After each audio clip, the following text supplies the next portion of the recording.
আজ ডিমটা একটু অন্যরকমভাবে খাবো। এই যে 3টে ডিম একসাথে ফেটিয়ে নিচ্ছি।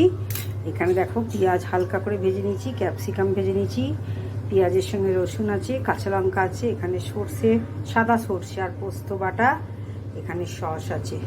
চলো ডিমটা ভেজে আমরা একটু ভেজে নিই।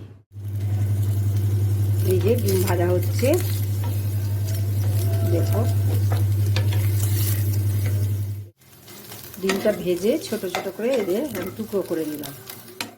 এবার সব কিছু এক জায়গায় মিশিয়ে নেব। যে মিশিয়ে নিচ্ছি, এই যে এর মধ্যে কাশ্মীরি লঙ্কা হলুদ দিয়েছি। এইবার আন্দাজ মতো একটু নুন দিয়ে নেব।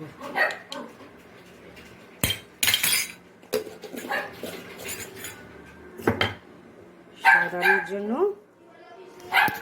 সামান্য একটু গুড় দিয়ে দেব। এই যে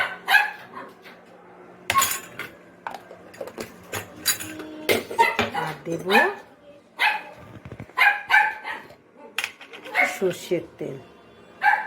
এই মশলাগুলো ভালো করে মিশিয়ে নেব।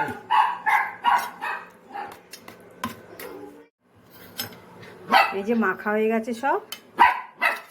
এবার চাপা দিয়ে এই যে গ্যাসে জল বসিয়ে দিয়েছি। জলটা ফুটে গেলে ওর মধ্যে এই বসিয়ে দিলাম। ব্যাস, এই যে তৈরি হয়ে গেল ডিমের ভাপা। দেখি কেমন খেতে হয়েছে। দারুণ দারুণ, একদিন করে খেও বন্ধুরা, দারুণ লাগবে। ডিম ভাপা দিয়ে কেমন খাচ্ছ? দারুণ, সুপার সুপার, ভালো হয়েছে, ক্লাস 1। সুন্দর একটা গন্ধ।